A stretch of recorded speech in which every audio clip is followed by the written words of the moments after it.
लकल हम्दु या अल्लाह वस्सलातु वस्सलामु अलैका या रसूलल्लाह अम्मा बअद फ़अऊज़ु बिल्लाहि मिनश शैतानिर रजीम बिस्मिल्लाहिर रहमानिर रहीम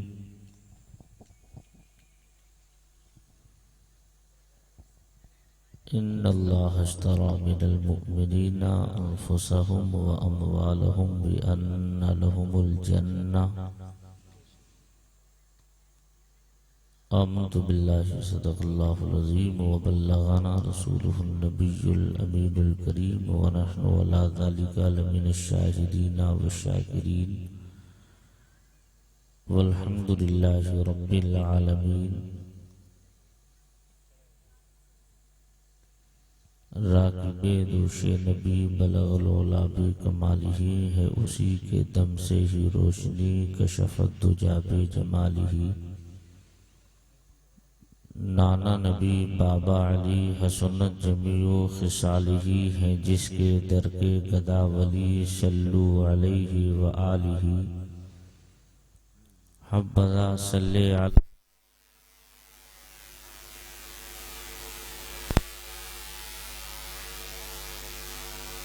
देखिए हजरात, लाइट आ चुकी है और आप जा चुके हैं। एक जनरेटर को स्टार्ट करने के लिए इतने लोगों की जरूरत नहीं थी, बल्कि लाइटमैन खुद ही ये काम।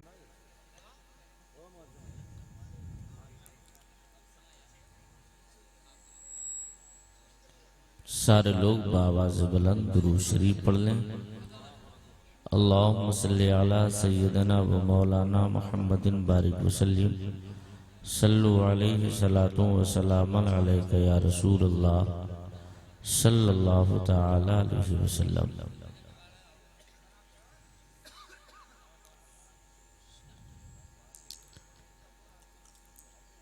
आपकी इस पाकीज़ा सरजमीन पर पहली मर्तबा हाज़री की सआदतें मुझे हासिल हो रही हैं।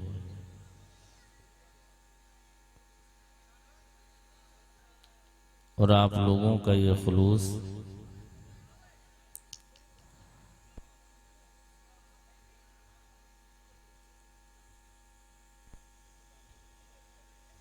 ए भैया सुकून से बैठ जाओ।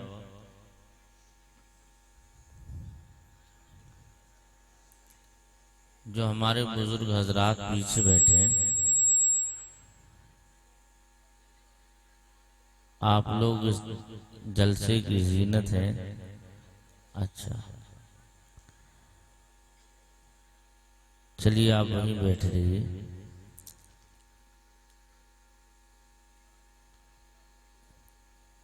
अच्छा जो लोग बाहर खड़े हुए हैं, अगर इनका काम खत्म हो चुका है तो थोड़ी देर के लिए आप शिरकत कर लें। उस आप जानते हैं ये हुजूर की महफिल है। किसकी महफिल है? ऊंचा बोलो, किसकी महफिल है? हुजूर की महफिल है। तो इस महफिल में अदब की जरूरत है। अगर आप हुजूर की महफिल का एहतराम ना कर सकते हैं तो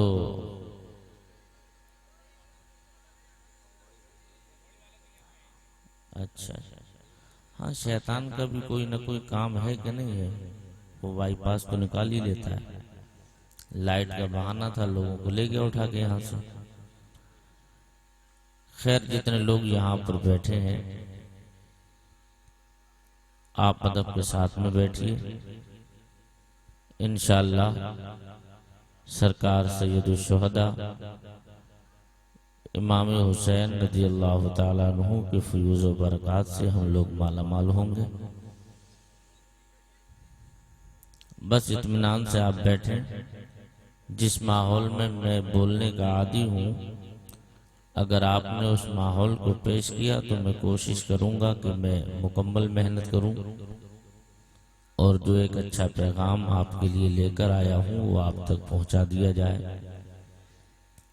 अलबत्ता शर्त यह है, महफिल पाक में आप बाअदब होकर के ही बैठिएगा। मिंबर शरीफ पर उलमा इकराम का नूरानी काफिला जलवा बार है। आप इनके रुख़ ज़ेबा की ज़ियारत कर लें। अच्छी अच्छी नातें, अच्छी अच्छी मनक़बतें मुझसे पहले शोरा इकराम से आप सुन चुके हैं और बहुत सारे अशार शहजादे शेर व अदब अदीब शहीर मोहतरम भाई रफ़ीक़ुल क़ादरी साहिब क़िबला से आपने समाअत फरमा ही लिए हैं। आज की ये पाकीज़ा बज़्म सरकार इमाम हुसैन रज़ी अल्लाह ताला अन्हु की ज़ात पाक से मंसूब है। तो आप मुझे ये बताइए, आप लोग कितनी देर तक बैठ के सुन सकते हैं? अरे 10-15-20 मिनट तो सुन ही लेंगे। अच्छा, उठ के तो कोई नहीं जाने वाले। हाँ, जिसे जाना है वो अभी भी जा सकते हैं, वही रास्ता खुला हुआ है। लेकिन खुदारा 20 तकरीर में आप उठ के मत जाइएगा।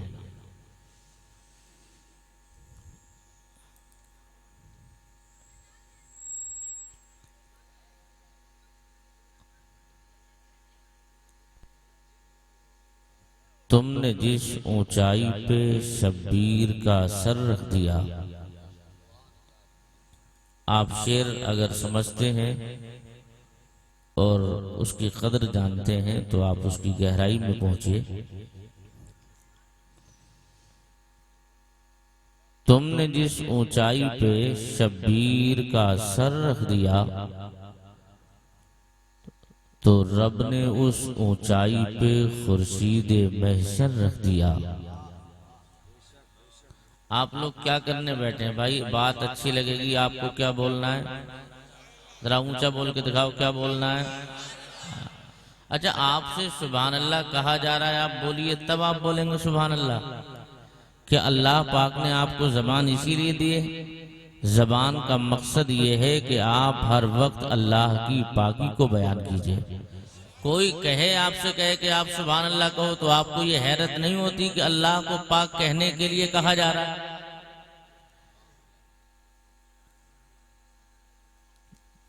उलमा इकराम बयान करते हैं कि जब, बस जहन आप बना लीजिए, इंशाअल्लाह मैं आपके करीब हो रहा हूं।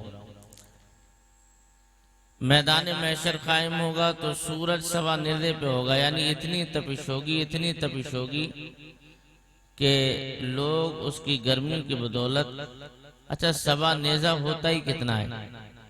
एक लाठी होगी या उससे कोई थोड़ा बहुत ज्यादा होगा, इसी को नेज़ा सवा नेज़ा कहा जाता है। और मैदान महशर के नक्शे को आप अपने ज़हन फिक्र में रखें।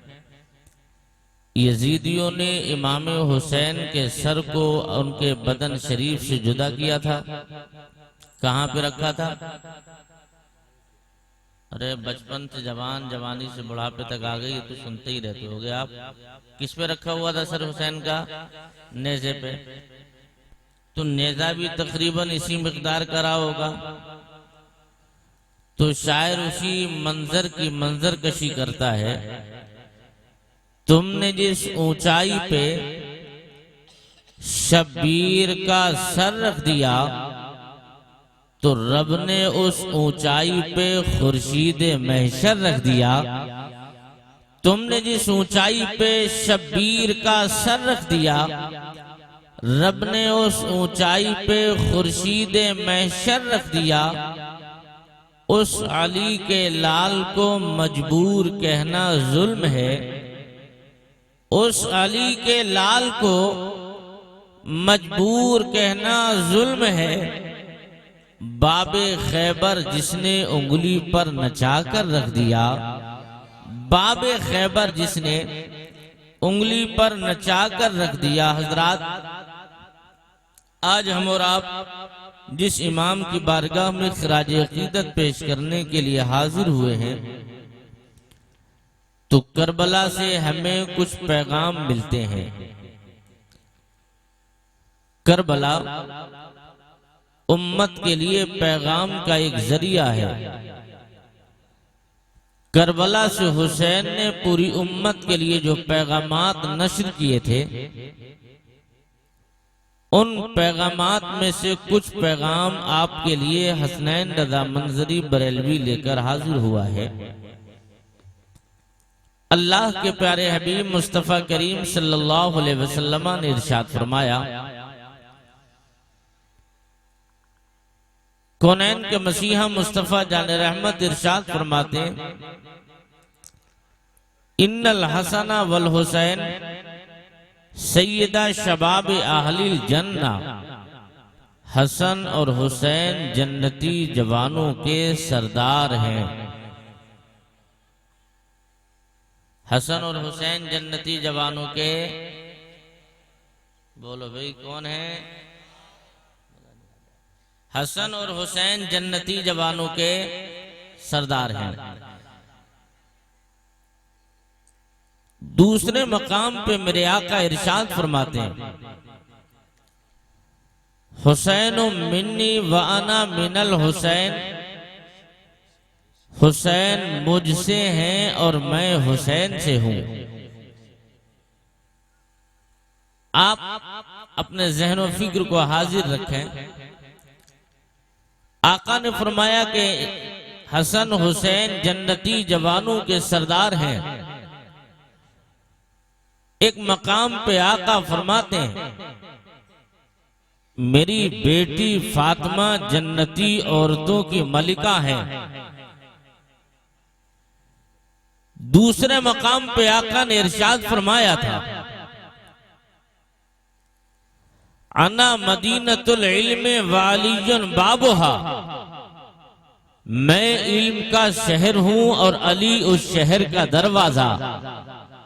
कभी मुस्तफा अली की तौसीफ बयान कर रहे हैं, कभी आका अपनी बेटी फातिमा के बारे में इरशाद फरमाते हैं, मेरी बेटी फातिमा जन्नती औरतों की मलिका है। कभी मुस्तफा बयान फरमाते हैं, मेरी बेटी मेरे जिगर का टुकड़ा है। अपने शहजादों के मुताल्लिक इरशाद फरमाते हैं, हसन हुसैन जन्नती जवानों के सरदार हैं। आज हम इन्हीं तीनों पाकीदा हस्तियों के पाकीदा जिक्र से अपने ज़हनो फिक्र को इंशाअल्लाह मुनव्वर व मुजल्ला करने की कोशिश करेंगे। कौन अली हैं? आप अगर इमाम हुसैन का जिक्र सुनने के लिए आए तो कम से कम उनसे माकबल उनके बाप की भी पावर समझिए कि सरकार हुसैन हैं किसके बेटे। तब तारीख आपको ये बयान करने पर मजबूर कर देगी। हुसैन उस पाकीदा जात का नाम है कि जिसका बाप पैदा हो अल्लाह के घर में और जिसकी माँ पैदा हो रसूलुल्लाह के घर में। उस हुसैन का जिक्र करने और सुनने हम लोग आए हैं कि न जिसके बाप का कोई जवाब, न जिसकी माँ का कोई जवाब, बाप पैदा हो अल्लाह के घर में और उसकी माँ पैदा हो रसूलुल्लाह के घर में। अब ये अंदाजा लगाइए ये हुसैन किस वक्त में दुनिया में तशरीफ लेकर आ रहे हैं। लेकिन हुसैन से कबल इनके वालिद गिरामी का बैकग्राउंड भी देख लीजिएगा।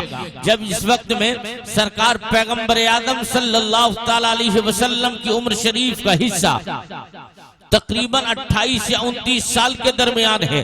मेरे आका सल्लल्लाहु तआला अलैहि वसल्लम है। 28 या 29 साल की आपकी उम्र शरीफ का करीब करीब दौर चल रहा है और मेरे आका उनके प्यारे चचा जनाबे अबू तालिब हैं। अबू तालिब मुस्तफा जैन हाजिर है, बात समझ रहे हैं आप लोग के नहीं समझ रहे हैं? अबू तालिब मुस्तफा जाने रहमत की किफालत कर रहे हैं। किफालत का आलम यह है, उठते हैं तो नबी को साथ में रखा गया, बैठते हैं तो नबी को साथ में, सफर में जाते हैं तो मुस्तफा को साथ में, जब किसी तिजारत के लिए गए तब भी मुस्तफा को साथ में ले लिया गया। लेकिन एक सफर के मौके पर जब यमन के सफर पे अबू तालिब रवाना हुए और तिजारत का माल बेच दिया और माले तिजारत बेच लेने के बाद आपके साथियों ने कहा था, ए अबू तालिब ऐसा है जब आप यहाँ आ ही गए हो तो चलते चलते एक काम और करते चले जाओ। वो काम ये है, इसी यमन के अंदर एक आसमानी किताबों का आलिम रहता है, नाम उसका मुशरम है, और तकरीबन 300 साल उस आलिम की उम्र बताई जाती है। तो चलते चलते कम से कम उस आलिम रब्बानी से मुलाकात कर ली जाए, उसके चेहरे की जियारत कर ली जाए। अबू तालिब का बयान है, माल तिजारत बेचकर हम यमन के सफर पे हैं और तिजारत का माल बेच दिया, और बेचने के बाद उसी आसमानी किताब के आलिम के दरबार में हाजिर हो गए, और जैसे ही हाजिरी दी थी ना, और हाजिरी के बाद सलाम मोहब्बत पेश किया और सलाम के बाद जवाब दिया, तो उस आलिम की पोजीशन ये थी, 300 साल उम्र थी। जब सामने वाले को देखता था अपने हाथों से पलक पकड़ता, और पलकें पकड़ के सामने वाले को अपने हाथों से पलक उठाने के बाद तब कहीं जाकर सामने वाले का चेहरा देखता। अबू तालिब का बयान है, हम जाकर सामने बैठ गए, और बैठने के बाद हमने सलाम पेश कर दिया। सलाम के बाद उसने पलक पकड़ी, उठाई, और उठाने के बाद जवाब दिया था, और जवाब देने के बाद जब बातचीत का सिलसिला आगे बढ़ा, वो गौर से हमें देखता रहा, और हम उस आसमानी किताब के आलिम को देखते रहे। अब जहन हाजिर रखे ओलामा, तवज्जो कीजिएगा, मैं उसे देखता रहा और वो मुझे देखता रहा, और देखने का आलम ये था। अब उस आसमानी किताब के आलिम ने पूछ लिया था, ऐना क्या कहने लगता है, ए जवान तू कहाँ का रहने वाला है? तो फौरन अबू तालिब जवाब देते हैं, ओ आसमानी किताब के आलिम, अगर तू ये पूछता है मैं कहाँ का रहने वाला हूँ तो सुन ले, मैं मक्के शरीफ का रहने वाला हूँ। तो फिर उस आसमानी किताब के आलिम ने पूछ लिया, जब तू मक्के का रहने वाला है जवान, तो ये भी बता कि तू तेरे बाप का नाम क्या है,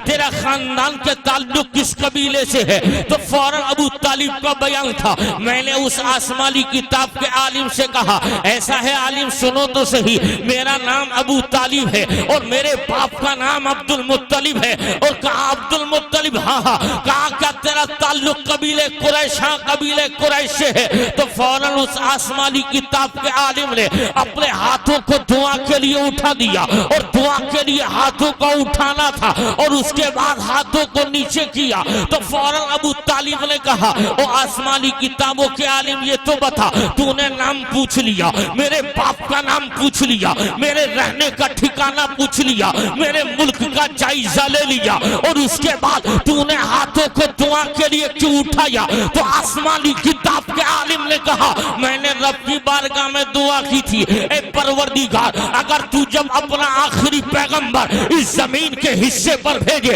इस जमीन पर जब तू अपना चहीता पैगंबर भेजे, मेरे मौला, अगर मैं तेरे नबी का जमाना न पा सकूं, अगर तेरे नबी के किसी तेरे नबी का मैं चेहरा न देख सकूं, तो मौला तो कम से कम अपने महबूब के किसी खानदान वाले का चेहरा दिखा देना। मैं इसलिए दुआ के लिए हाथ उठा रहा हूँ। इतना सुना, और सुनने के बाद उस आसमानी किताब के आलिम ने जवाब दिया था, और कहा ए जवान तू सुन तो सही, ये तो बता जब तेरे बाप का नाम अब्दुल मुत्तलिब है तो सुन ले, तेरे भाई का तेरे बाप का नाम अब्दुल मुत्तलिब है तो सुन ले, ये बता क्या तेरा कोई भाई अब्दुल्लाह नाम का भी रहा था? हाँ अब्दुल्लाह नाम का था। कहा क्या तेरे भाई के यहाँ किसी बच्चे ने जन्म लिया, उस बच्चे का नाम क्या मोहम्मद भी है? हाँ हाँ मोहम्मद है। तो आसमानी किताब के आलिम ने जवाब दिया, ओ आसमानी अबू तालिब सुन ले, मैंने इन्हीं आसमानी किताबों में पढ़ रखा है कि इसे मैंने आसमानी किताबों में ये पढ़ रखा है कि जब अल्लाह ताला अपने महबूब को भेजेगा, उस महबूब को भेजने से पहले उसके चचा से मेरी मुलाकात होगी, और मुलाकात के बाद मैं उससे बशारत उज़्मा दूंगा। कहा क्या कहना चाहते हो आलिम? तो कहा मैं ये कहना चाहता हूँ, क्या तेरे भतीजे का नाम मोहम्मद है? हाँ हाँ। कहा कितनी उम्र हो गई? कहा 27 या 28 या 29 साल की रही होगी, इसी पीरियड में उसकी उम्र चल रही है। तो आसमानी किताब के आलिम ने जवाब दिया था, अबू तालिब तुझे मुबारक हो, मैंने आसमानी किताब में पढ़ रखा है जब अल्लाह ताला का अपने महबूब की उम्र जब इस मरहले में पहुंचाएगा, तो परवरदिगार उसके चचा के यहाँ एक बेटे को पैदा फरमाएगा, और उस बेटे का नाम अली रखा जाएगा, अली रखा जाएगा। और कहा है अबू तालिब सुन ले, अब मेरा इल्म ये कहता है जो तेरा भतीजा मोहम्मद है वो तमाम नबियों का सरदार होगा, और जो तेरा बेटा अली होगा, अली वो तमाम वलियों का सरदार होगा। तकबीर, नारे रिसालत, नारे गौसियत, मसलके आला हजरत, जिंदाबाद जिंदाबाद। बहुत अच्छी मुफ्ती साहब, सुभान अल्लाह सुभान अल्लाह। अली पैदा, अरे बोलो भैया, अली पैदा नहीं हुए, मगर बशारत क्या दी जा रही है, तेरा भतीजा नबियों का सरदार होगा और तेरा बेटा होगा अली वो तमाम वलियों का। अरे भाई मजा नहीं आ रहा, मुझे अच्छा नहीं लग रहा आप इतने खामोशी से सुन रहे हैं, और मैं इतनी खामोशी में सुनाता भी नहीं हूँ, आप बोलते रहिए। अच्छा ये बताओ, सिंगल सवाब चाहिए आपको डबल? अब इस तरक्की में भी आप पीछे, सिंगल चाहिए कि डबल? तो आप बोलिए भी, सुनिए भी, ताकि अल्लाह आपको बोलने का भी सवाब अता फरमाए, सुनने का भी सवाब अता फरमाए। और ये वो जिक्र है इमाम हुसैन का जिसमें तो गूंगों को भी अल्लाह ज़बान अता फरमा देता है। अली पैदा नहीं हुए, दुनिया में आमद अभी अली की नहीं हुई। आ गए जनाब अबू तालिब यमन के सफर से वापस, और जैसे ही दरवाजे पे दस्तक दी तो आपकी बीवी फातिमा बिन्त असद दरवाजे पर आ गई, और आने के बाद अर्ज करती हैं, सरताज मुबारक हो, मैं उम्मीद से हो गई हूं। अच्छा इतना सुनना था, अब जहां मुझे लाना है वहां आप अपने जहन को लाने की कोशिश कीजिए। उम्मीद से, हाँ हाँ। अब अल्लाह रब्बुल इज्जत, रफीक भाई तवज्जो करें, हदीस कुदसी में इरशाद फरमाता है, महबूब अगर तुझे पैदा करना मकसद नहीं होता तो ना मैं जमीन को बनाता ना आसमान को बनाता। कायनात के किसी जर्रे को आदम से वजूद नहीं मिलता। महबूब ये बरगो बर, खुशको तर, लालो गोहर, शम्सो कमर, कायनात का एक एक जर्रा तेरे वसीले से है। अब सवाल उठता है, मौला जब इतना ही चहीता पैगंबर है तो तेरा नबी पैदा नहीं हुआ था, महबूब के सर से महबूब के बाप का साया क्यों उठा लिया? इतना चहीता पैगंबर है, तेरा नबी 6 साल की नन्ही उम्र ही में तो था, तूने मकाम अबवा में महबूब के सर से माँ आमिना का साया उठा लिया। तेरा हबीब 8 साल ही का तो था कि तूने दादा अब्दुल मुत्तलिब का साया महबूब के सर से उठाया। तेरा हबीब अभी 8 साल से किरोस तो ही कर रहा था, उसके बाद तूने अपने महबूब के सर से चचा का साया भी उठाया। लेकिन परवरदिगार जब तेरा चहीता पैगंबर है तो कम से कम ऐसा तो होता, तेरा महबूब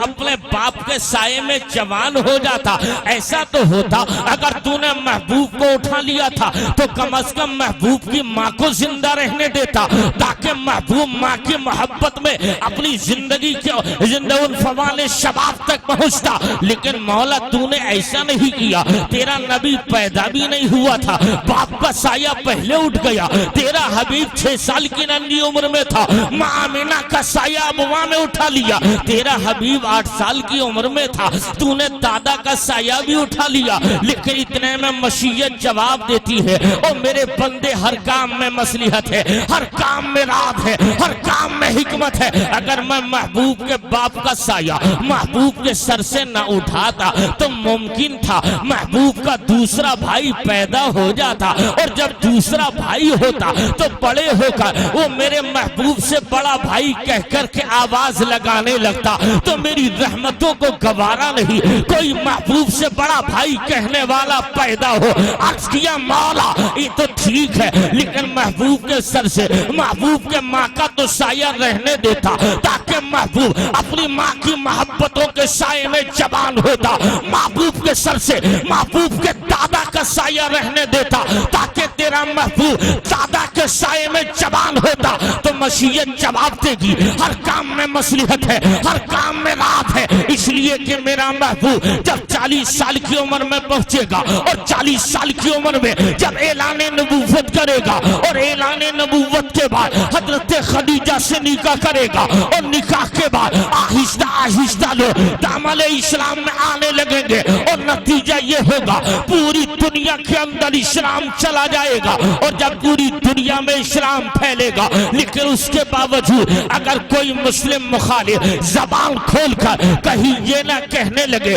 कि मोहम्मद अरबी ने इस्लाम फैलाया था, तो अपने बाप की बलबूते फैलाया था। मोहम्मद ने इस्लाम फैलाया था, अपनी माँ के बलबूते फैलाया था। मोहम्मद ने इस्लाम फैलाया, अपने दादा के बलबूते फैलाया। मसीहत ने जवाब दिया ताकि दुनिया जान ले इस्लाम फैला तो बाप की बदौलत नहीं, इस्लाम फैला तो माँ की बदौलत नहीं, इस्लाम फैला तो दादा की बदौलत नहीं, इस्लाम फैला मुस्तफा के किरदार की बदौलत फैला, मुस्तफा के अखलाक की बदौलत फैला। नारे तकबीर, नारे रिसालत, नारे गौसियत, मसलके आला हजरत, सरजमीने बास खेड़ा, नारे तकबीर।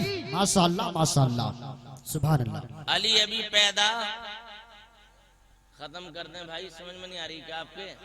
अली पैदा नहीं हुए, आगे अबू तालिब घर।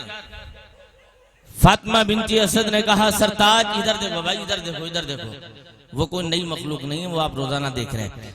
फातिमा बिनती असद ने कहा सरताज मैं उम्मीद से हूं। अच्छा, अब मुझे आप अंदाजा बताइए, हुजूर के दादा के इंतकाल के बाद अली के बाप अबू तालिब हुजूर की परवरिश कर रहे हैं। अली की बाप अबू तालिब हुजूर की क्या कर रहे हैं? परवरिश। अब जो परवरिश करता है तो जिसकी परवरिश होती है वो उस घर में बिला खौफ व खतर जाता है कि नहीं? आना जाना होता है। अबू तालिब अब एक मंजर देखते हैं, कल भी वही फातिमा बिनती असद और आज भी वही फातिमा बिनती असद,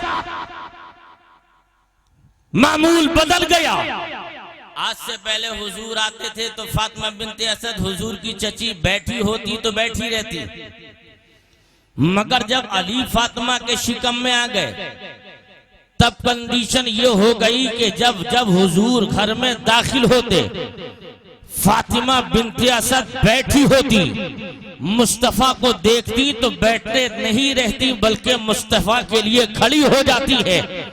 अबू तालिब ने कहा फातिमा बिनती असद, आज से पहले तो तेरा ये मामूल नहीं था, पहले भी मोहम्मद आता था जाता था, कल भी आना था जाना था, लेकिन जब कल आता था तू बैठी होती तो बैठी रहती, मगर आज का तरीका है जैसे ही मोहम्मद आते हैं तू उठकर खड़ी हो जाती है। तो फातिमा बिनती असद ने हाथ जोड़कर अर्ज किया था सरदार मेरी मजबूरी है। कहा क्या मजबूरी है फातिमा बिनती असद? कहा मजबूरी है जैसे ही मोहम्मद आते हैं और मैं बैठी होती हूँ तो मेरे पेट में जो आपकी अमानत पल रही है, जो मेरे शिकम में आपका बच्चा पल रहा है, ऐसा है अबू तालिब ये पेट का बच्चा अचानक नीचे की जानिब एक दर्द भरा झटका मारता है जिसकी वजह से मोहम्मद के लिए खड़ा होना पड़ता है। ए शख्स सुभान अल्लाह, सुभान अल्लाह, जिंदाबाद, सुभान अल्लाह, सुभान अल्लाह।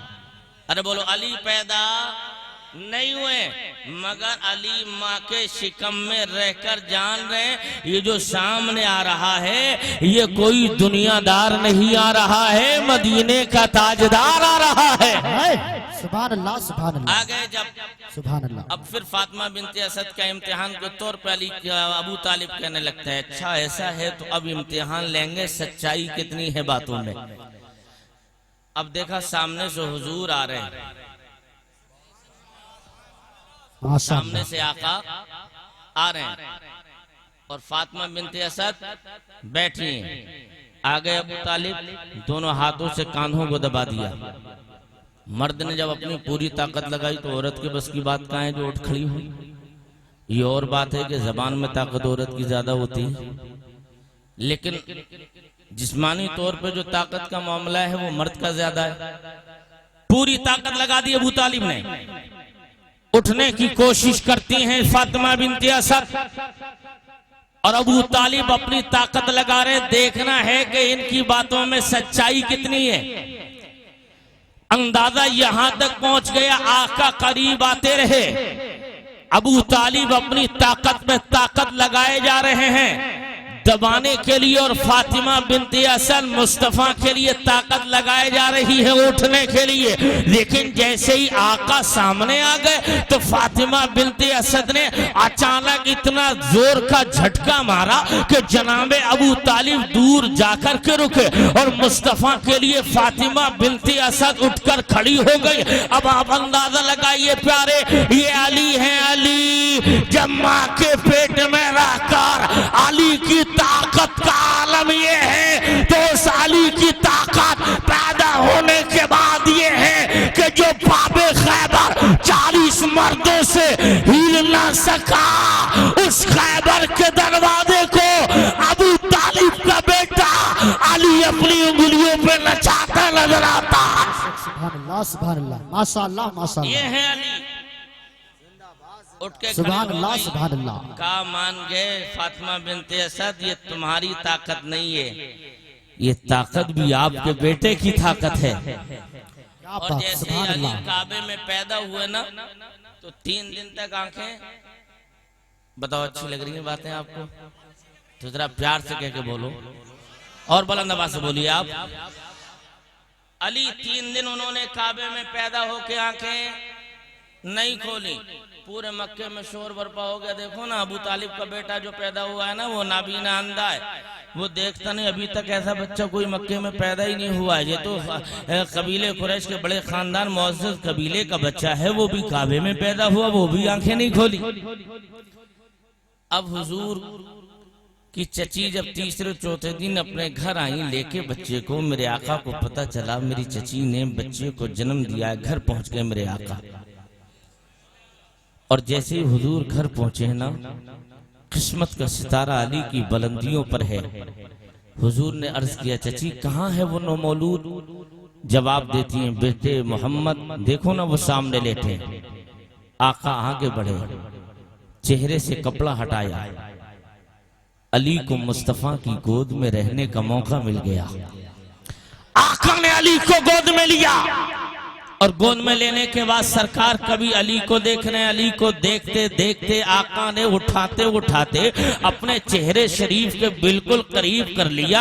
आका जब अली को देखते रहे, अली ने भी जो काबे में पैदा होकर आंखें नहीं खोली, लेकिन जैसे ही मुस्तफा का चेहरा आमने सामने हुआ, अली ने आंखें खोल दी है। और जब अली की आंखें खुल गई, और जनाबे अली जब 8 साल की उम्र में पहुंच गए, और 8 साल के जब बोलने वाले अली हो गए, जब ईमान ले आए अली, मुस्तफा चाले रहमत का कलमा पढ़कर मुसलमान हो गए अली, मुस्तफा चाले रहमत की रिसालत का ऐलान कर दिया अली ने, तो मेरे आका ने इरशाद फरमाया, ओ अली ये तो बता, तू पैदा काबे में हुआ था लेकिन तूने आंखें नहीं खोली। तो उस वक्त में इश्क मस्ती में जनाबे अबू तालिब के बेटे अली ने जवाब दिया होगा, आका अगर मैं काबे में आंखें खोल देता तो मुझे दीवारे काबा नजर आने लगती। तो मेरे आका ने इरशाद फरमाया होगा, ए अली अगर काबे में नहीं खोली है तो बाहर ही खोल दी होती। लेकिन मैंने तसव्वुर में अर्ज किया था, ओ अली जे तो बता दीजिएगा,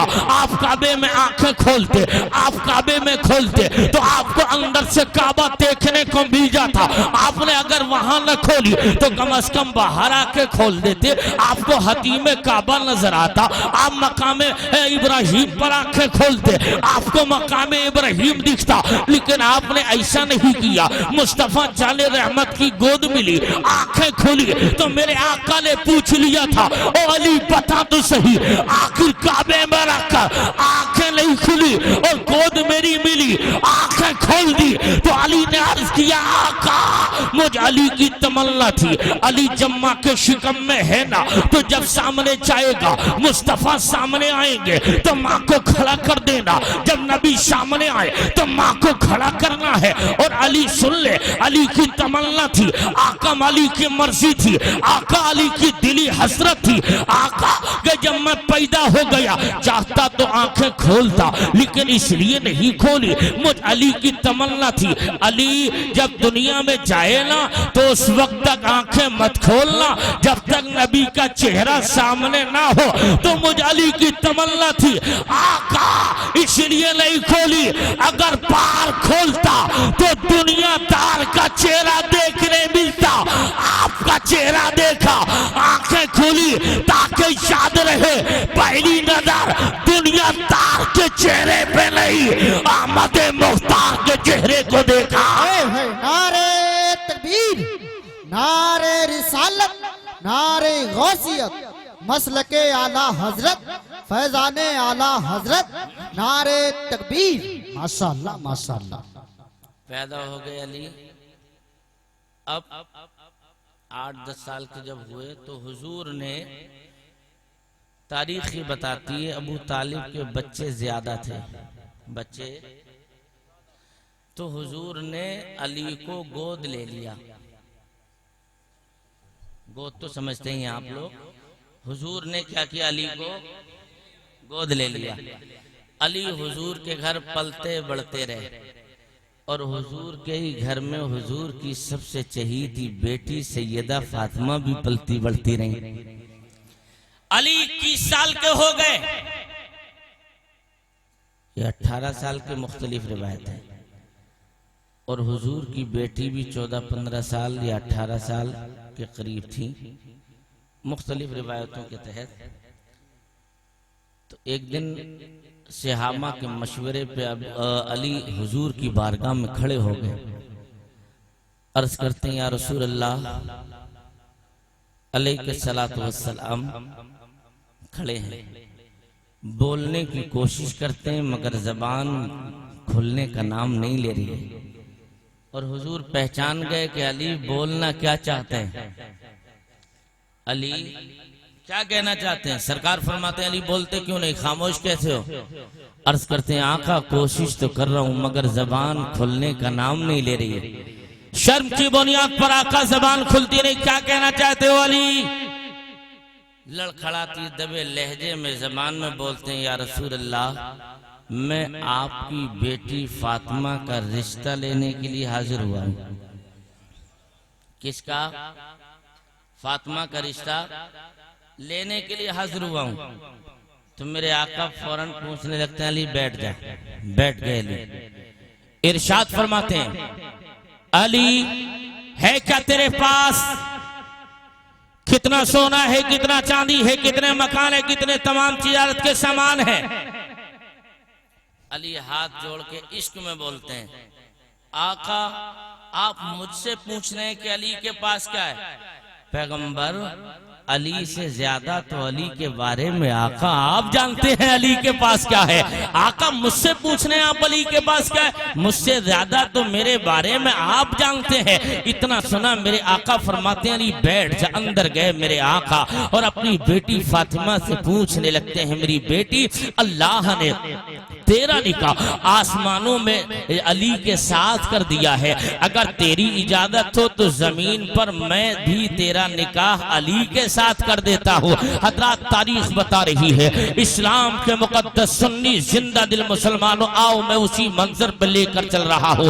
हुजूर अलैहिस्सलाम ने मस्जिद नबवी शरीफ में बैठकर अली के साथ अपनी बेटी फातिमा का निकाह कर दिया। और जिस वक्त में अली का निकाह हो रहा है उस वक्त में कोई बहुत बड़े एहतमाम नहीं किए जा रहे हैं, ना कोई डीजे है ना गीजे, किसी चीज का कोई एहतमाम नहीं है। अब मैं आपसे पूछना चाहता हूँ सुन लियो, अगर सही माना में तुम मुस्तफा जाने रहमत के गुलाम हो तो मैं आपसे एक सवाल करना चाहता हूँ, क्या तेरा बेटा अली के बराबर हो सकता है? हरगिज नहीं हो सकता। क्या मुसलमान तेरी बेटी क्या मखदूम कायनात फातिमा की तरह हो सकती है? नहीं। क्या तेरा बेटा कोई अली की की तरह होगा? नहीं। तो मुझे बता, जब अली की शादी में ढोल नहीं बजा, अली की शादी में डीजे नहीं बजा, तो ऐ जवान मुसलमान तू सुन ले, आखिर तू किसकी सुन्नत पे अमल कर रहा है? कलमा मुस्तफा का पढ़ रहा है, काम शैतानों के कर रहा है? ये बता, क्या तेरा बेटा अली की तरह होगा? नहीं। जब दुनिया के अनोखे दूल्हा, दुनिया की अनोखी दुल्हन की शादी में ढोल नहीं बज रहा है, तो तेरी शादी में ढोल क्यों बज रहा है? अगर तू सही माना में मुस्तफा का गुलाम है तो याद रख लेना, ये औलाद खुदा ने तुझे दी है, ये औलाद भी अल्लाह की नेमत है कि नहीं है? ये औलाद भी अल्लाह की नेमत है। वो चाहता तो तेरा बेटा पैदा हुआ था और 2-4 सांसें लेता, खुदा मौत देने पे कादिर है। वो चाहता तो 10 साल की उम्र होती, खुदा तब भी मौत दे सकता था। तेरे बेटे को खुदा 18 साल की उम्र में जवान होकर के उस खुदा ने मौत देना आती थी, वो चाहता तब दे देता। अगर मेरा खुदा चाहता, उसके बाद तेरा बेटा घोड़े पे जब दूल्हा बन के बैठा था तब भी खुदा मौत देने पे कादिर है।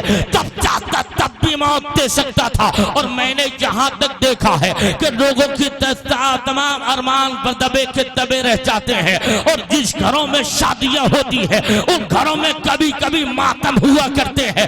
जिन घरों में शादियां होती है कभी कभी उन घरों में हमने दर्दनाक मौतें भी देखी है। जिनकी शादियां हो रही है उनके घरों से उनके जनाजे निकल रहे हैं। मैं पूछना चाहता हूँ, ए मेरे मुसलमान, तू ये तो बता, अल्लाह ने तुझे जवान करके औलाद दे दी है, ये अल्लाह की नेमत है। वो नेमत जब चाहे ले, वो नेमत जब चाहे दे, तो तुझे तो शुक्र अदा करना चाहिए था। जब तेरा बेटा दूल्हा बनकर घोड़े पे सवार होता तो तू अपनी पेशानी को सिजदे में रखता और अर्ज करता, मौला तेरा शुक्र है, जिंदगी की 25 बहारें मैंने अपने बेटे की देख ली है, और मौला आज मेरा बेटा दूल्हा बनकर घोड़ी पर सवार हो गया, तेरा शुक्र है। और सुनो प्यारे, अगर तूने उस वक्त में शुक्र किया होता तो आज तेरे घर में जो बेबरकती है, आज तेरे घर में नहुसतें हैं, आज तेरे घर में जो गमो अंतों का माहौल है, देखता है इधर 4-6 महीने शादी को ना हुए, तेरा बेटा तुझसे अलग हो गया, कभी तेरी तरफ नजर उठा के नहीं देखता, फिर तू जो जा रहा है, कभी किसी मौलाना के पास तावीज के लिए जा रहा है, कभी किसी मियाँ के चक्कर लगा रहा है। मैं तुझसे कहना चाहता हूँ, आका इरशाद फरमाते हैं, जिस नेमत पर अल्लाह का शुक्र अदा किया जाता है, अल्लाह उस नेमतों में बरकतें पैदा फरमाता है। अगर उस दिन तूने शुक्र अदा किया होता तो आज तुझे ये दिन देखने को नहीं मिलते। मैं तुझे मशवरा ये देता हूँ मेरे अजीज, जो खुदा तुझे जिंदगी देने पे कादिर है, जो खुदा तुझे दूल्हा बना के घोड़े पे बैठाना जानता है, वही खुदा तुझे घोड़े पे मौत दे के कब्र में सुलाना भी जानता है। बेशक, सुभान अल्लाह, सुभान अल्लाह। लेकिन भूल गए जनाब, होश नहीं है। बोले वो कि शादी खुशी कोई बार बार होती है, बार बार खुशियां होती हैं। मैं कहना चाहता हूं मेरे जवान, याद रख लेना, जो खुदा जिंदगी दे सकता है वो खुदा मौत भी दे सकता है। बेशक, क्या बात है कि सुभान नहीं? अल्लाह। जिसने जिंदगी दी है वो मारेगा कि नहीं मारेगा? आनी है मौत, ये पता है कब आनी है? नहीं, ये वही जानता है। जब तुम्हें यही पता नहीं है कि ये खुशी आखिरी खुशी है, खुशी दोबारा मिलने वाली नहीं, मैं तो ये कहता हूं, दूल्हा बन जाना कोई बड़ी खुशी का काम नहीं है। खुशी इस बात पर हो कि जब तू दुनिया से जा रहा हो उस वक्त तेरा ईमान पर इंतकाल हो और तेरी कैफियत ये हो कि तुझसे अल्लाह भी राजी हो, अल्लाह का रसूल भी राजी। ये है इस पर मना खुशियां, वरना बाकी खुशियां तो आनी जानी है। और खुशी मनाने के लिए इस्लाम ने मना नहीं किया है, खुशी मनाने के लिए इस्लाम ने मना किया है नहीं। आप खुशियां मनाइए, इस्लाम के दायरे में रहकर के मनाइए।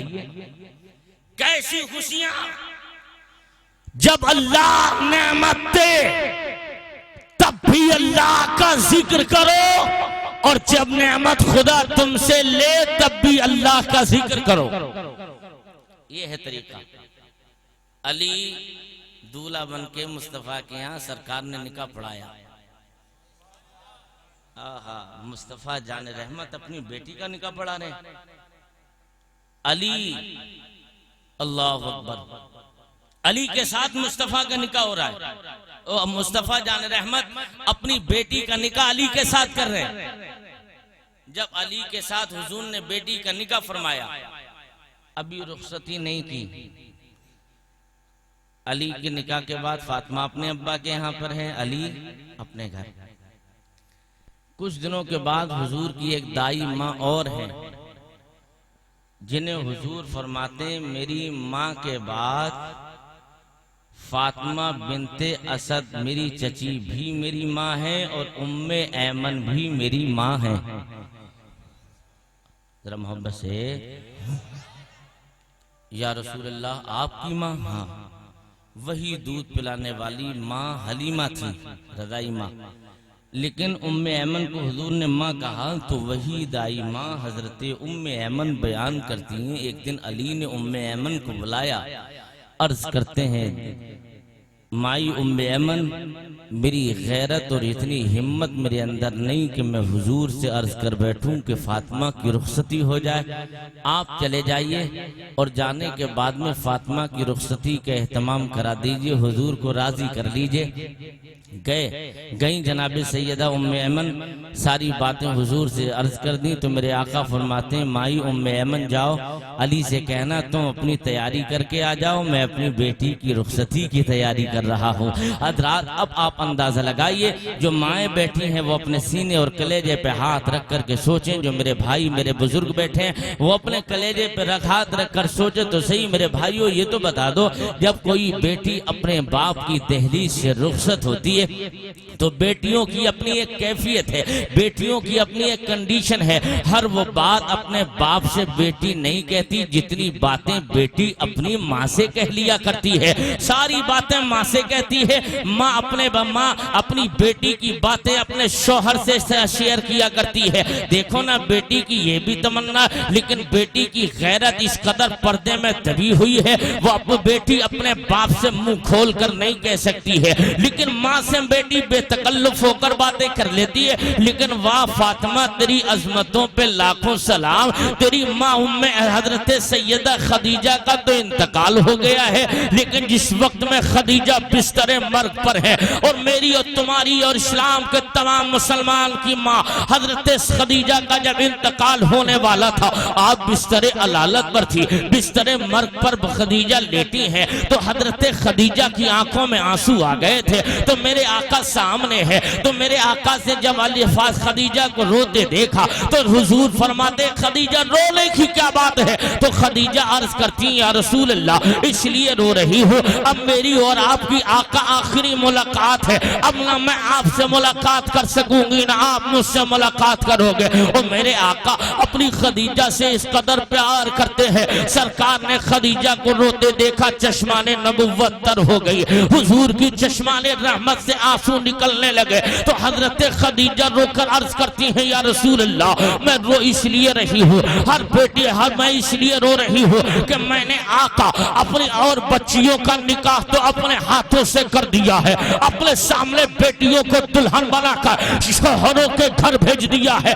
लेकिन आका जो मेरी चहीती बेटी है ना फातिमा, बड़ी भोली है आका, मैं इसलिए रो रही हूँ, इस बेटी फातिमा को मैं अपने हाथों से रुखसत नहीं कर पा रही हूँ। आका मेरी नसीहत और वसीयत सुन लीजिए, पैगंबर आपको ये करना है, सरकार बात टालोगे तो नहीं टाली जाएगी। तो मेरे आका फरमाते हैं खदीजा जो कहो किया जाएगा। तो खदीजा ने आखिरी आखिरी वक्त में अर्ज किया था, आका मेरी बेटी को जब बेटी मेरी दुल्हन बनकर अपने शौहर के यहाँ जाए तो पैगंबर आपको ये करना है। उस वक्त में मेरी बेटी फातिमा को बाप वाला प्यार भी आप ही को देना है और माँ वाला प्यार भी आप ही को देना है। माँ की मोहब्बतें आपको देना है, बाप का प्यार भी आप ही को देना है। यानी जात आपकी एक होगी लेकिन मोहब्बतें दो बांटना है। आका ने उसी मोहब्बत के तहत अपनी बेटी को रुखसत कर दिया और जब अली के यहाँ पर फातिमा पहुंच गई, उसके बाद तारीख बता रही है जैसे ही अली के यहाँ पर फातिमा पहुंची है और उसके कुछ दिनों के बाद मुस्तफा चाले रहमत की बेटी सैयदा कायनात फातिमा के यहाँ एक बच्चे ने जन्म लिया था। उस बच्चे को जमाना जनाबे इमाम हसन के नाम से जानता और पहचानता रहा।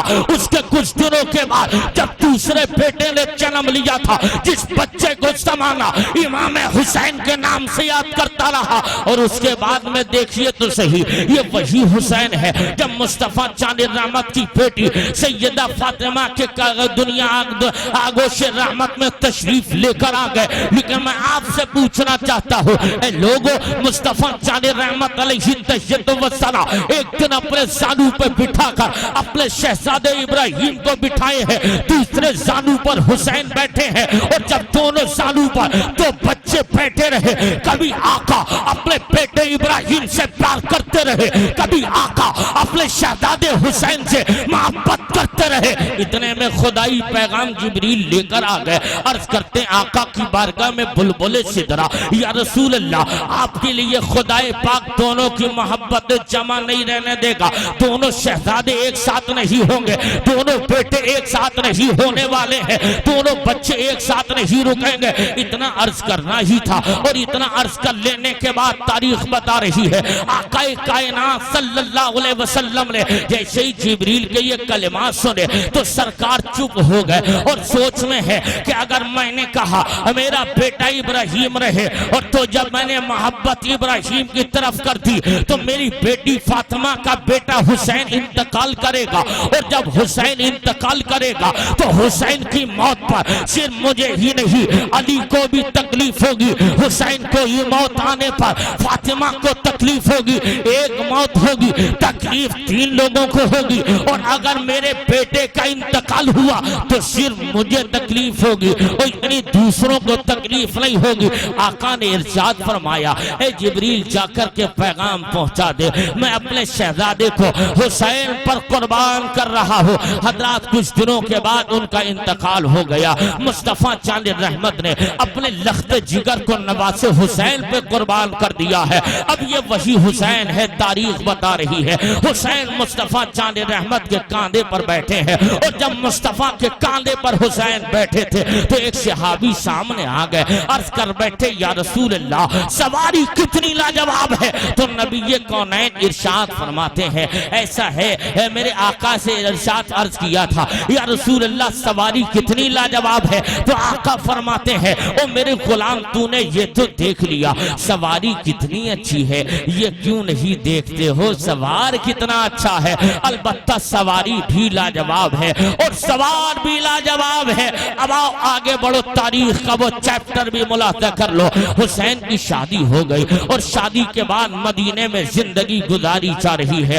इधर हजरत अमीर माविया का विसाल हो गया और विसाले माविया के बाद यजीद तख्त पर बैठा था। वो 60 हिजरी का पुरफितन दौर शुरू हो रहा है। इतने में पैगाम भेज दिया वलीद इब्न उकबा के हाथ, ऐसा है वलीद जा और जाने के बाद हुसैन से फौरन मेरी बैअत ले ले, अब्दुल्ला इब्न जुबैर से बैअत ले ले, अब्दुल्ला इब्न उमर से बैअत ले ले, हुसैन इब्न अली से बैअत ले ली जाए। इधर तवज्जो हाजिर रखिए, इधर देखिए, हुसैन से बैअत ले ली जाए। मैं पूछना चाहता हूँ ये बैअत है क्या, इस बैअत को क्या कहा जाता है? अब लोग अभी एतबार से देख लो तो बैअत कहा जाता है एक इंसान अपनी चीज को बेचता है उसको बै कहा जाता है और जिसको हम बैअत कहते हैं, जिसको दूसरी जबान में मुरीद होना कहा जाए तो बेजा नहीं है। यानी इसका मतलब ये हो गया एक इंसान पीर के हाथ पर अपने हाथ को रख करके अपने आप को पीर के हाथों पर बेचने का नाम बैअत है।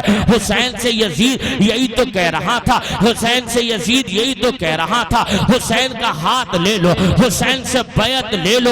हुसैन से यजीद ये नहीं कह रहा था कि हम तुम्हें मदीने में नहीं रहने देंगे। हुसैन से ये नहीं कहा जा रहा था हम तुम्हारे जमाल अली अकबर को कत्ल कर देंगे। हुसैन से ये थोड़ी कहा गया था। हुसैन से ये कहा यजीद ने ये पैगाम पहुंचवाया था बैत ले लो, अगर बैत ना करें तब उन पर जज्र तौबीख करना।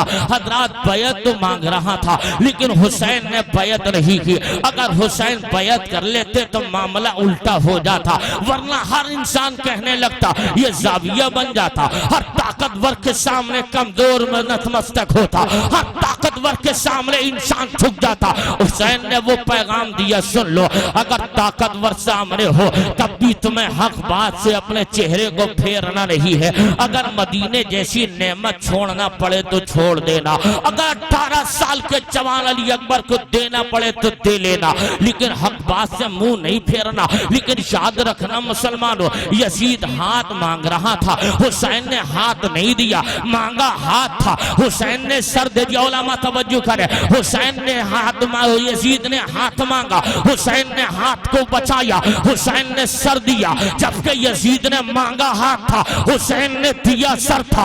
अगर हुसैन हाथ देते तो मामला बरक्स होता। इमाम फरमाते हैं वली सुन ले, ये वही हाथ है ना कि जिस हाथों को कल मुस्तफा उंगली पकड़ के मदीने में चलाया करते हैं, ये वही हाथ है कि जिसको मुस्तफा चाले रहमत की जुल्फे पकड़ने का शरफ हासिल है, यही वो हाथ है। अगर मैंने हाथ दिया तो ये हाथ सिर्फ मेरा हाथ नहीं होगा, ये हाथ अबू बकर सिद्दीक का हाथ होगा, ये हाथ उमर फारूक आदम की अदालत का होगा, ये हाथ उस्मान की सखावत का होगा, ये हाथ अली की शुजाअत का होगा। और ये हाथ का फैसला करने की बात चली तो इस हाथ के फैसले के मुताल्लिक ज़ाते इमाम के मुताल्लिक हिंदुस्तान के राजा हम सबके ख्वाजा मोइनुद्दीन चिश्ती ने फैसला कर दिया।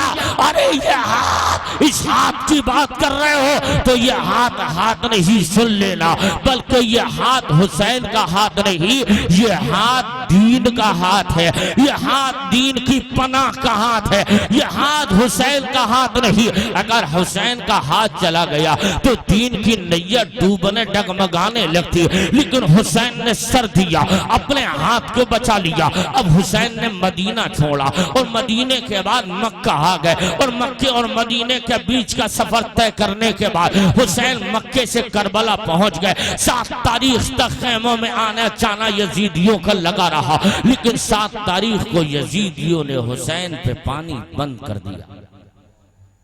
अब ज़हन हाजिर रखो, जहां मैंने लाने के लिए इतनी तमहीद बांधी है वहां पहुंचिए आप। मंजर और करबला का मकसद क्या है? मकसद क्या है करबला का? करबला पैगाम देता है। क्या देता है? अरे बोलो भैया, अब दिल भी हाजिर रखो, जहन भी हाजिर रखो। करबला है, 7 तारीख को पानी बंद, पानी, अरे भैया बाद में दे दो लेकिन सुन लो मेरी बात। पानी 7 तारीख को बंद। तवज्जो है आपकी? है तो जरा मोहब्बत से बोलो, हाथ उठा के लहा के बोलो या रसूल अल्लाह। पानी बंद। एक पढ़ा लिखा जाहिल किस्म का कुछ मौलाना लोग भी रो रो के बयान करते हैं, शियों की रिवायत है, कहते हैं कि वो इमाम हुसैन की बहन सैयदा ज़ैनब ने 6 महीने के बच्चे अली असगर को हाथ में लिया था और कहते हैं कि भैया हुसैन इस बच्चे को ले लो हाथ में और यजीदियों के सामने चले जाओ। गलती है तो हमारी है, इस बच्चे का तो कोई कसूर नहीं है। पानी के चंद कतरे इस बच्चे के हल्क में डाल दें ताकि बच्चे की जिंदगी बच जाए। मैं आपसे पूछता हूँ लोगों, जो साकिए कौसर का शहजादा हो वो कभी पानी की भीख यजीदियों से मांगेगा? बोलो जल्दी बोलो। पानी की भीख मांगने चला जाएगा? मैं तो ये कहना चाहता हूं सारी दुनिया की गैरतें उसी घर की गैरत का करोड़वां हिस्सा भी नहीं है। और तुम कहते हो कि उस ज़ैनब ने कहा था पानी की भीख मांग लो। मैं कहता हूं नहीं। अब उलमा तवज्जो करें, अच्छा लगे तो दुआओं से नवाजें। आपके जहन में अगर बात उतर जाए तो आप भी दुआओं से नवाजिएगा। अल्लाह रब्बुल इज्जत की शान ये है कि अल्लाह ने इस्माइल की एड़ियां मक्के की पथरीली जमीन पर रगड़ी। अल्लाह ने जमजम जारी किया। क्या किया? जहन हाजिर रखिएगा, जमजम जारी कर दिया। बड़ा बाज़मत पानी है, सारे पानियों को बैठकर पीने का हुक्म है। वुजू और जमजम का पानी खड़े होकर पीने का हुक्म दिया जा रहा है। अजमत की बुनियाद पर कल तक भी वो पानी, लेकिन इस्माइल की एड़ियों का सबब बना। मस हुई इस्माइल की एड़ियां, पानी अजमत वाला हो गया। एक पानी और है जिस पानी को आबे कौसर कहते हैं। क्या कहते हैं? आबे कौसर। क्या पोजीशन है उसकी? उसके बारे में उलमा कहते हैं कि जिसे एक मर्तबा एक कतरा भी पीने को मिल गया, वो पूरी जिंदगी न कभी भूखा हो सकता है न कभी प्यासा हो सकता है। कौसर, एक कतरा पीने को मिल जाए तो वो न कभी भूखा हो न कभी प्यासा हो। कौसर बना कैसे? हुजूर के सदक़े में। जब तक पैगंबर दुनिया में तशरीफ नहीं लाए थे, अल्लाह ने अपने हबीब के नूर को अपने नूर से पैदा नहीं किया था। कायनात की कोई चीज थी नहीं। पता चला जन्नत बनी हुजूर के लिए, कौसर बना हुजूर के लिए, चांद बना हुजूर के लिए, सूरज बना हुजूर के लिए, पूरी कायनात हुजूर के लिए। तो जो हुजूर के सदक़े में पानी पैदा हो, वो पानी की शान ये, एक कतरा लबों पे लगे तो पूरी जिंदगी इंसान ना प्यासा होगा ना भूखा होगा। तो जिसकी शान ये, पानी की जब ये आजमत, तो वो हुसैन जो साकिए कौसर की जबान चूस कर गया हो, वो हुसैन या हुसैन का बेटा कैसे प्यासा हो सकता है? कैसे प्यासा हो सकता है? सुभान अल्लाह, सुभान अल्लाह। प्यासे थे। अच्छा चलो मान भी लिया। बोलो वो रो रो के जबान निकाल के कह रहे थे बा पानी पानी। मैंने कहा भाई तेरे यहाँ कब से 6 महीने का बच्चा बोलने लगा? हमारे यहाँ तो नहीं बोलता है। 6 महीने का बच्चा अब्बा अब्बा भी कह ले और पानी भी मांग ले। तुम्हारे यहाँ बोलता है 6 महीने का बच्चा? अरे बोलता ही नहीं है। तो तुमने 1400 साल के बाद कैसे समझ लिया कि हुसैन का बेटा अली असगर पानी मांग रहा था? नहीं, पानी नहीं मांग रहा था। इश्क की जबान में आंखों में बाप की आंखें डाल के अर्ज कर रहा था, बाबा जो ताकत वाले थे वो तो तलवार लेकर मैदान मुकाबला में घोड़े पे बैठ के चले गए, और मैं तो ताकत वाला नहीं, बैठने की भी ताकत नहीं है। बाबा आप ऐसा कीजिए ना, बेटे की बेटे की आंखें बाप की आंखों में पड़ी हैं, बेटा बाप को देख रहा है, बाप बेटे को देख रहा, जबान आंखों आंखों में इशारा, और बेटे ने बाप की आंखों में इशारा करके कहा होगा, बाबा ना मैं तलवार चलाने के लायक हूँ, ना घोड़े पे बैठने के लायक हूँ, ना तीर चलाने के लायक हूँ, ना भाला मारने के लायक हूँ, ना घोड़े पे बैठने के लायक हूँ। अलबत्ता बाबा आप अपनी गोद में मुझे लेकर चलो। अगर इस्लाम के लिए मुझे तीर चलाना नहीं आता है तो इस्लाम के लिए गले पे तीर खाना जरूर आता है। सुभान अल्लाह, सुभान अल्लाह। अब दूसरी बातें सुन लो। 7 तारीख को पानी बंद हो गया।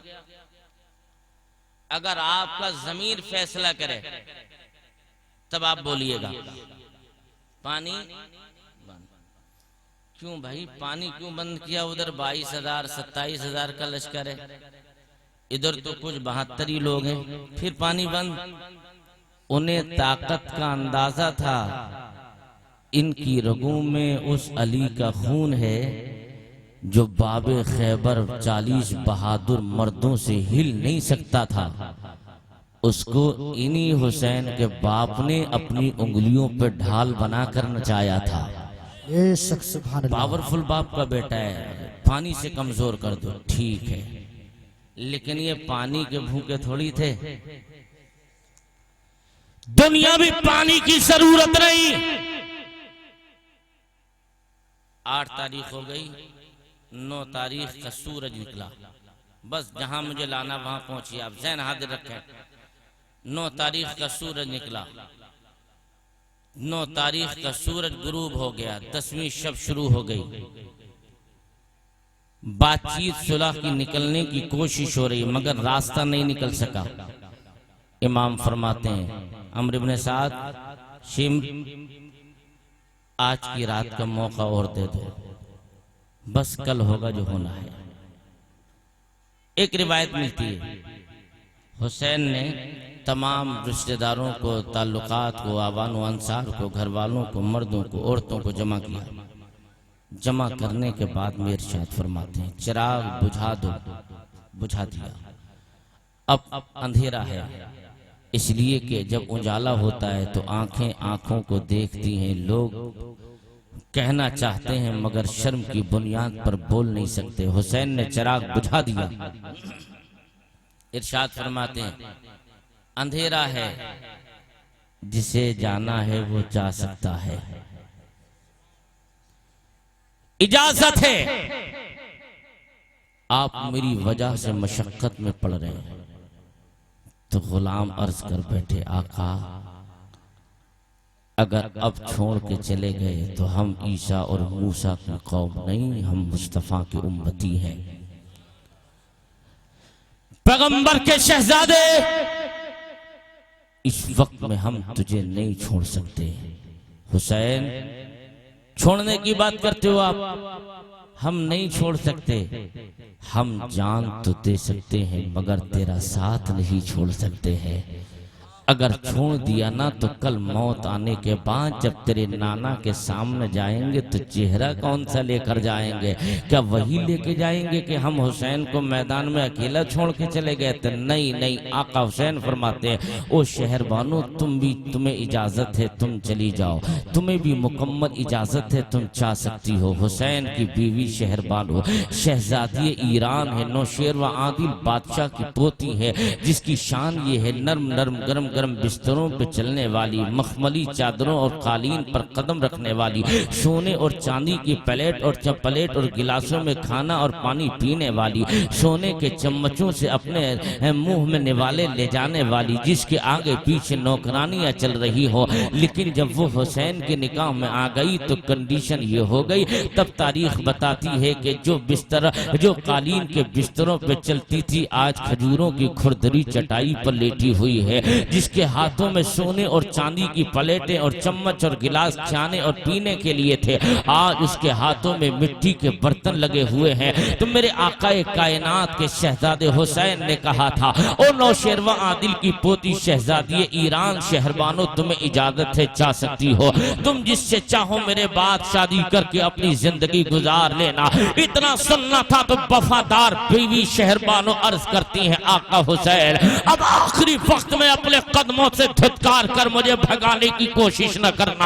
आका हुसैन, जब मुझे वो मजा जो है अपने दादा नौशेरवा की मैं पोती होकर वो शाही महल में मुझे वो मजा नहीं मिल सका जो मजा मुझे आपकी खुरदरी चटाई पर मिल गया है। वो मजा मुझे सोने और चांदी की प्लेट और चम्मचों में नहीं मिला जो आपके यहाँ पे मिट्टी के बर्तनों में मिला है। हुसैन, अब मुझे आखिरी वक्त में भगाइए नहीं, मैं आपके घर की नौकरानी बन के रहना चाहती हूँ। हुसैन, अब आखिरी वक्त में मत भगाइएगा, मुझे वो शरफ नौशेरवा की पोती बनकर नहीं मिलने वाला है जो अब मुझे मिल गया है। हुसैन पूछते हैं शहरबानो तुझे क्या मिल गया? तो शहरबानो ने अर्ज किया था आका हुसैन, इसलिए जब मैदान महशर कायम होगा ना, उस वक्त में जब घर वालों को बुलाया जाएगा तो मुनादी निदा करके जब मुझे पुकार कर बुलाएगा, कहाँ है फातिमा के घर की दुल्हन हुसैन की बीवी शहर वालों, उस वक्त में आका हुसैन मैं नौशेरवा की पोती कहकर नहीं, फातिमा के घर की दुल्हन कहकर आवाज लगाई जाऊंगी। मुझे इस चीज पर नाज है। हज़रात तारीख बता रही है, अब ये 10 तारीख है। इमाम फरमाते हैं घर वालों नमाज पढ़ो। क्या करो? अब आइए ओरिजिनल पैगाम पे। क्या करो? जल्दी बोलो। नमाज पढ़ो। हम क्या करते हैं 10 तारीख जब 9 की शब होती है, करबला में हुसैन क्या कह रहे हैं? नमाज। सब नमाज पढ़ रहे हैं, कोई कुरान पढ़ रहा है, नमाजें पढ़ी जा रही हैं। हाय हाय उन नमाजों पे कुर्बान, क्या इश्क रहा होगा उन नमाजों में। रो रो के अर्ज करते होंगे मौला ये आखिरी सजदे हैं, इन्हें कबूल फरमा ले। क्या लज्जत आ रही होगी। रो रो के अर्ज करते होंगे मेरे माबूद कबूल कर लेना इनको, हो सकता है कल तेरी बारगाह में पेशानी झुकाने को मौका मिले ना मिले। आखिरी रात है, आखिरी जिंदगी की रात गुजारी जा रही है, तो सोकर नहीं अल्लाह की इबादत करके गुजारी जा रही है। नमाजें पढ़ी जा रही हैं, कुरान पढ़ा जा रहा है। 10 तारीख का बिगुल बज गया, सूरज निकला, दिन निकला, बिगुल बजा जंग का। सब लोग शहीद होते रहे, एक एक करके सारे लोग शहीद हो गए। आखिर में हुसैन बचे। अंदाजा तो लगाओ मुसलमानों, हुसैन तू 56 साल की उम्र में भी पहाड़ से कम नहीं था। या हमारा तो हाल ये, अगर किसी भाई का जवान बेटा इंतकाल कर जाए, आप मुझे ईमानदारी से बताना, कोई बाप अपने जवान बेटे को कब्र में उतारने के लिए उतरता है? बोलो, उतरता है? नहीं। और लोग उतरते हैं। अगर उससे कहो अपने बेटे को कब्र में उतार ले तो दिल फटेगा और रोते हुए कहेगा नहीं, मैं उस बूढ़े के अंदर इतनी ताकत कहाँ है कि मैं अपने जवान को अपने हाथों से कब्र में उतार सकूं। जिस बच्चे को मैंने पूरी जिंदगी भर प्यार से पाला हो, उसको मैं कब्र की अंधेरी कोठरी में अपने हाथों से उतारने की ताकत और कुव्वत नहीं रखता हूँ। मेरे पास इतना जिक्र नहीं है, मगर वाह हुसैन तेरी अजमतों पे लाखों सलाम। 56 साल की उम्र है, 3 दिन का भूखा भी है, प्यासा भी है। इधर हमसे एक इकलौते की लाश नहीं उठाई जाती है, तू अपने 36 साल के भाई अब्बास की लाश को 56 साल की उम्र में कांधे से उठा के ला रहा है। ए हुसैन तेरे सब्र पे लाखों सलाम। तू अपने 18 साल के जवान अली अकबर को कटी लाश को अपने कांधे पे उठा के ला रहा है। ए हुसैन तेरे सब्र और इस्तिक़लाल को लाखों सलाम। तू अपने 9-10 साल के भांजों को एक ही दिन में तमाम लाशें अपने कांधों से उठा उठा के ला रहा। हुसैन 56 साल की उम्र में थक चुका होगा मेरा हुसैन, मेरे इमाम थक चुके होंगे। एक लाश उठाना तो मुश्किल है हुसैन, 71 लाशें अपने बूढ़े कांधों से उठा उठा के ला रहे हैं। और ला किसकी रहे? अपने बेटों की लाशें लाई जा रही हैं, अपने भतीजों की लाई जा रही है, घर वालों की लाई जा रही है। हमसे एक रिश्तेदार की लाश नहीं उठती हुसैन, आंखें फटने लगती है। मगर तू इतनी लाशें उठा उठा कर भी तेरी आंखों से आंसू नहीं निकल रहा है। सजदा शुक्र अदा कर रहा है, रब की तौसीफ बयान कर रहा है, अल्लाह का शुक्र अदा कर रहा है। हुसैन तैयार हो रहे, आंखों में अश्क आने वाले थे। इमाम उठते, अपने सर पे मुस्तफा जाने रहमत का इमामा बांधा, हाथ में जुल्फकार हैदरी को लिया, कमर में पट्टा बांधकर मेरे इमाम घोड़े पे बैठ गए। और बैठ जाने के बाद सैयदा ज़ैनब भाईजान, बहनें भी हो तो ऐसी हो, जैसी बहन मेरे इमाम हुसैन की है ऐसी बहन तुम्हें क़यामत तक नहीं मिल सकती है। बहन अर्ज करती है भाईजान, जब भाई दूल्हा बनते हैं तो बहनों को इनाम दिया जाता है, क्या इनाम मिलेगा बहन? इमाम की आंखों में आंसू आ गए, रो कर कहते हैं मेरी बेटी, मेरी बहन ज़ैनब, अगर इनाम लेना ही था तो मदीने में मांगती, जो चाहती मिल जाता। आज इनाम मांगा जा रहा है। आंखों से हुसैन की आंसू निकले, दामन ज़ैनब में पड़ गए। इरशाद फरमाते, ज़ैनब ये आंसू तेरा इनाम है, इन आंसुओं की हिफाजत करना है।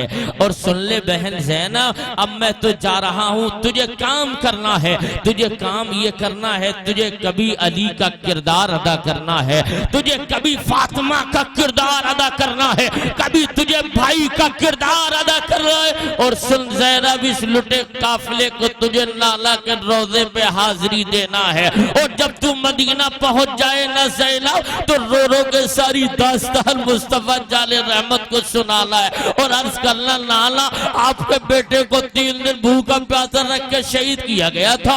आपके प्यारे नवासे के साथ में ये जुल्म बर्बरियत का नंगा नाच नाचा गया था। ये तमाम कहानियां सुनाना है। हुसैन घोड़े पे बैठ गए, और जब मेरा इमाम घोड़े पे बैठ गया था, और बैठ जाने के बाद तारीख बताती है घोड़ा आगे बढ़ाया जा रहा है, मगर घोड़ा आगे बढ़ने का नाम नहीं ले रहा था। इमाम की प्यारी बेटी सकीना ने पैरों को पकड़ रखा है, और जैसे ही पैरों को पकड़ रखे था तो क्या देखा कि हजरत इमाम हुसैन आगे बढ़ाने की कोशिश कर रहे हैं, मगर घोड़ा आगे नहीं बढ़ा। इमाम ने नीचे देखा, देखा बेटी है। आप आए नीचे, अर्ज करने लगते, मेरी बेटी क्यों रो रही है? जब अब्बास गए थे तब तूने बिल्कुल पैर नहीं पकड़े थे, अब पैर पकड़ रही है। जब कासिम की जवानी लुटी थी तो तेरी आंख में कोई आंसू नहीं था। जब अली अकबर की जवानी को घोड़ों की टापों से रौंदा जा रहा था तो तेरी आंखों में कोई आंसू नहीं था, चेहरे पे कोई शिकवा नहीं था। जब तेरे भैया 6 महीने गाली असगर कुर्बान किया हो गया था तब तेरी आंखों में कोई आंसू नहीं आया, लेकिन अब रो रही है। आखिर वजह क्या है? तो सैयदा सकीना अर्ज करती है, बाप हो तुम, औलाद वाले हो तो अपने कलेजे पे हाथ रखकर औलाद का दर्द भी सुन लो। वो बेटी अर्ज करती है, बाबा जान मैं इसलिए रो रही हूँ, जब अली अकबर मेरा भाई गया था तो मुझे एहसास था भाई तो जा रहा है मगर बाप अभी मौजूद है। जब अब चचा अब्बास गए थे तो मुझे मालूम है कि इस मैदान में जो चाहता है वो वापस नहीं आता, लेकिन मुझे सब्र था, चचा तो ही जा रहा है, बाप मौजूद है। मेरे भैया भतीजे चले गए तो मुझे सब्र था कि मेरा बाप मौजूद है, लेकिन बाबा अब इसलिए रो रही हूँ, अब्बास गए थे वापस नहीं आए, जब भाई अली अकबर गया था वापस नहीं आया, कासिम की जवानी को टापों से घोड़ों की रौन दिया गया वो वापस नहीं आया, मेरा 6 महीने का वीर असगर मुझसे नाराज होकर रूह उठ कर चला गया। बाबा अब कोई वापस नहीं आने वाला है, आप जा रहे हो ना इसलिए मैं रो रही हूँ। बाबा जब आपकी बेटी बाप कहकर जब आवाज देगी ना, उस वक्त में आपकी बेटी को बेटी कहकर दुनिया में कौन पुकार कर आवाज देगा? आपकी बेटी को बेटी कहकर कौन आवाज देगा? मेरी बेटी जब आपकी बेटी रोएगी ना बाबा, तो इस बेटी को बेटी कहकर कौन पुकारेगा? आपकी बेटी को चुप कौन कराएगा? आपकी बेटी के आंखों से आंसू कौन पोंछेगा? ना बाबा जान मैं क्या करूं, मजबूर हूँ इसलिए रो रही हूँ। मैं आज यतीमी का दाग उठाने वाली हूँ, मैं न रोऊंगी बाबा तो आज कौन रोएगा? मेरे सिवा कौन रोने वाला है? यतीमी का बोझ मुझे उठाना है, यतीमी का दाग मुझे झेलना है, यतीमी का पार मुझे उठाना है। इतना सुनना था, इमाम की आंखों से आंसू आ गए। इरशाद फरमाते, बेटी सकीना तू साबिर की बेटी है, सब्र करना याद रखना, अब तेरी मेरी मुलाकात नाना जान के सामने मैदान महशर में होगी। ऐसा कर बेटी जाने दे, तू साबिर की बेटी है, सब्र का दामन हाथों से छूटने न पाए। हजरात तारीख बता रही है, हुसैन आगे बढ़ गए और उसके बाद एक बली खुतबा इमाम ने दे दिया, और बली खुतबा देने के बाद तारीख बताती है इतने में इब्ने जियाद अमर इब्ने साद ने ऐलान किया या किसी दूसरे यजीदी ने कहा। जब बातें चलती रही तो मेरे इमाम से फौरन के इमाम कहने लगते हैं, लोगों याद रखना अली अकबर कुर्बान हो गया तो अफसोस नहीं है, अब भी मान जाओ मान जाओ मान जाओ, अब भी वक्त है तो मैं अली अकबर का खून माफ कर दूंगा, अली असगर का माफ कर दूंगा। अब भी मान जाओ, वक्त है, मुस्तफा का पैगाम सुन लो, मेरे सिवा पूरी जमीन पर कोई दूसरा नबी का नवासा नहीं है, मान जाओ। इतने में एक जालिम आवाज लगाता है, हुसैन ये तो देखो ना कौसर, देखो ना ये नहरे फुरात का दरिया कैसे ठाटे मार रहा है, हम भी पीते हैं, हमारे जानवर भी पी रहे हैं,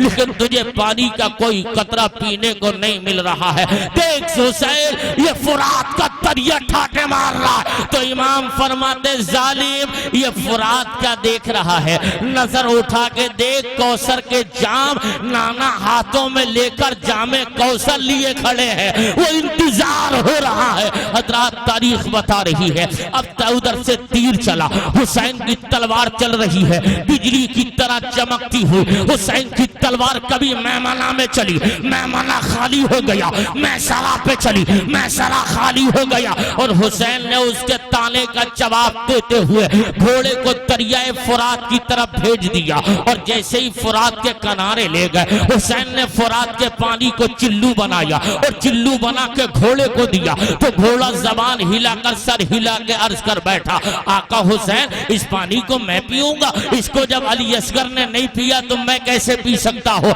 इस पानी को अकबर ने नहीं पिया तो मैं कैसे पी सकता हूँ, इसको सकीना ने ना पिया तो मैं कैसे पी सकता हूँ। इमाम ने अपने हाथों को चिल्लू बनाकर अपने मुंह में लेने की कोशिश की, कुछ ऊपर बड़ा ही था, हुसैन ने लिया और यजीदियों को दिखाया, देखो तुम कहते हो कौसर ये फुरात हमारे कब्जे में, याद रखना ये फुरात कल भी हमारे कब्जे में था, आज भी हमारे कब्जे में है, हम जब चाहे फुरात पर कब्जा जमा सकते हैं, लेकिन ये मसलिहत खुदाबंदी है। अब याद रखना, अब जैसे हुसैन ने पानी को चिल्लू में लिया तो मैंने अर्ज किया, और नहरे फुरात के पानी तू बड़ा कम नसीब था तो फौरन बढ़कर लबे हुसैन को चूम लेता, तुझे चूम लेना चाहिए था, अगर लबे हुसैन को चूम लेता तो तू भी जमजम की तरह मोहतरम हो जाता, लेकिन तूने न चूमा तो देखना जिसने एड़ियां चूमी थी इस्माइल की वो जमजम मुअज्जज हो गया, तू भी चूम लेता, तू भी मोहतरम होता, लेकिन तूने ऐसा ना किया। हुसैन ने पानी को फेंका और फेंक कर वापस आ गए, फिर तलवार चलती रही, चलते चलते आखिर ये तलवार रुकती है, 72 जख्म लग गए हुसैन के, घोड़े से नीचे आ गए हुसैन, शिम्र आपके सीने पे बैठ गया, शिम्र बैठ गया। मुझे आप ईमानदारी से बताओ, मेरे आका सल्लल्लाहु अलैहि वसल्लम के प्यारे दीवानों, ज़हन हाजिर रखना, मेरे आका को कितनी तकलीफ हुई होगी।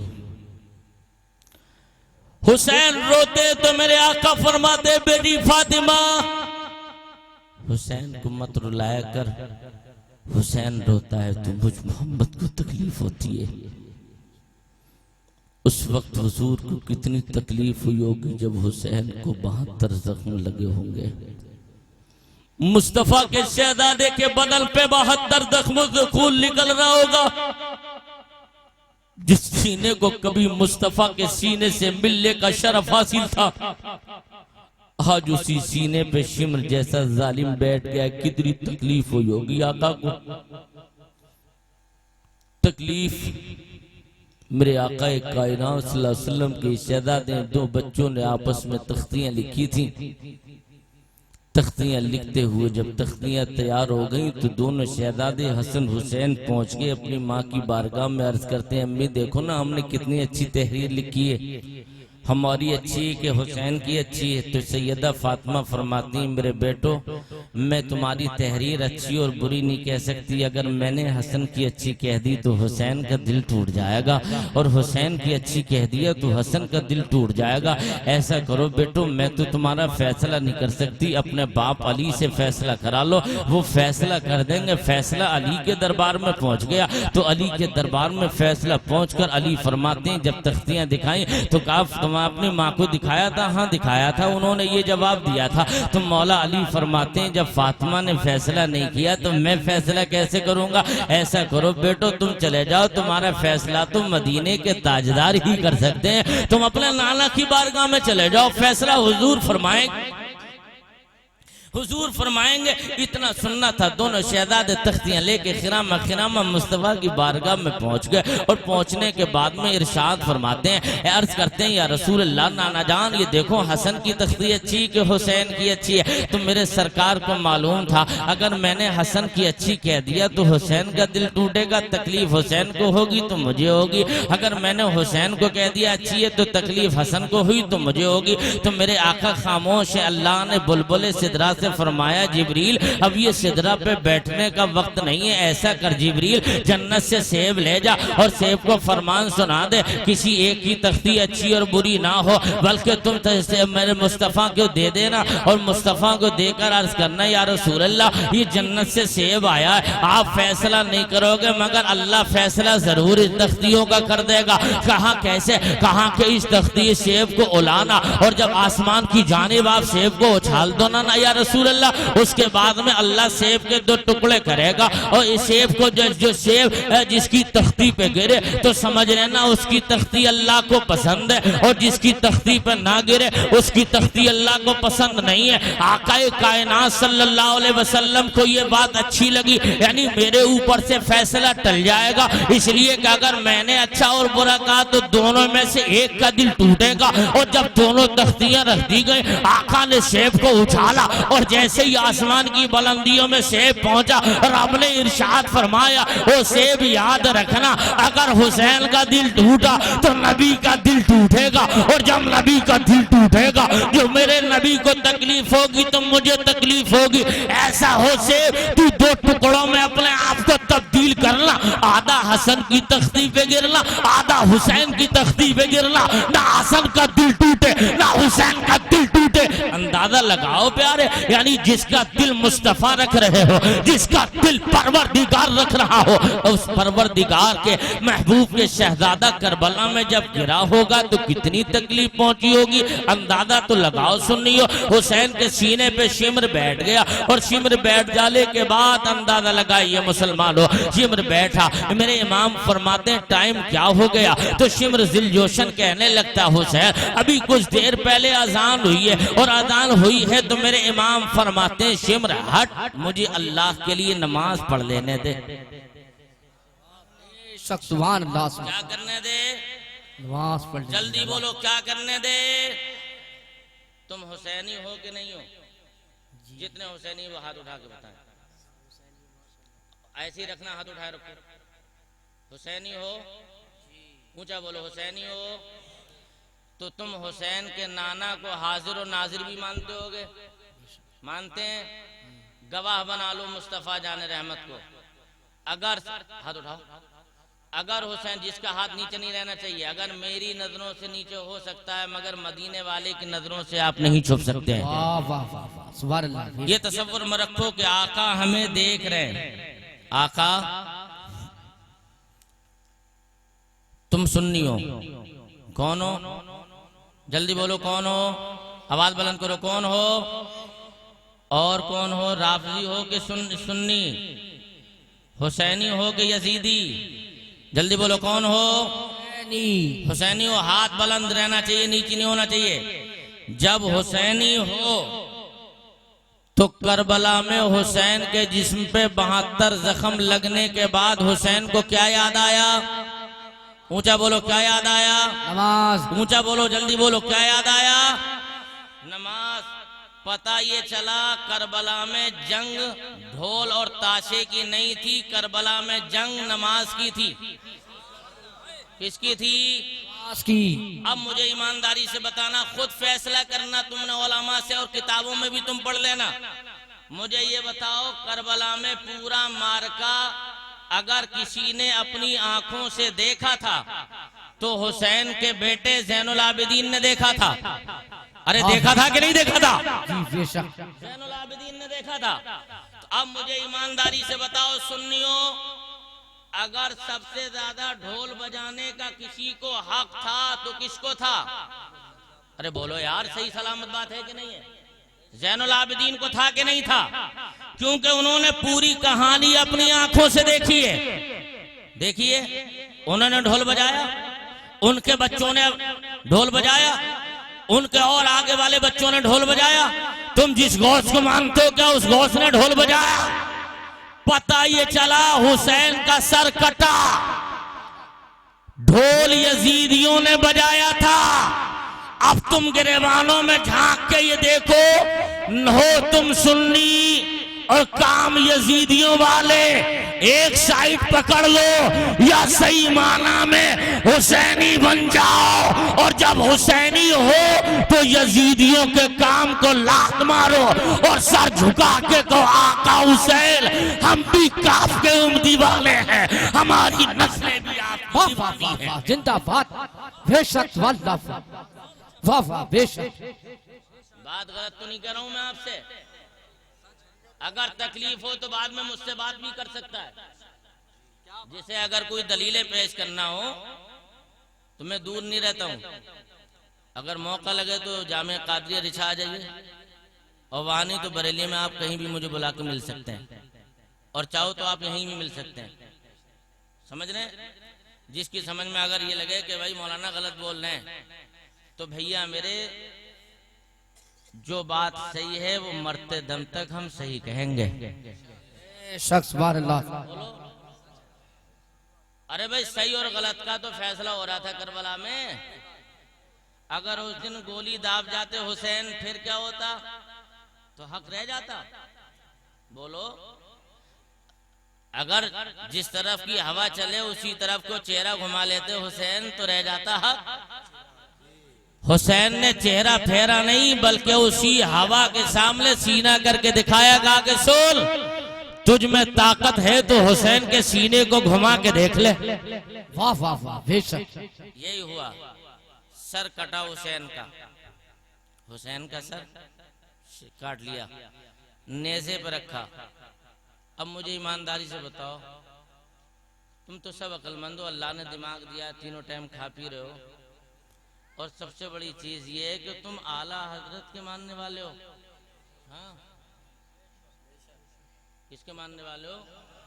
और नारा भी लगाते थे हम मसले के आला हजरत, तो दोनों हाथों में लड्डू, ना उस दामन को छोड़ोगे ना इस दामन को। अरे भैया, तो मैं आपसे बात नहीं कर रहा हूँ, रुकिए। मुझे जो कहना है मैं आपकी बात पे बात नहीं कर रहा हूँ। मुझे जो आईना दिखाना है वो किताबों की रोशनी में दिखाना है। जिसका दिल करे वो अपने उसको कबूल कर ले।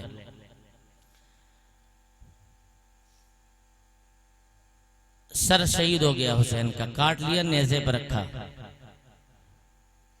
तो जो जाहिरी तौर पे जंग जीता था, खुशी कौन मना रहा था? यजीद नहीं था वहां पे, यजीदी थे। यजीद तो आया ही नहीं था, यजीद नहीं आया था करबला में, बाकी उसके हवारी मवारी थे।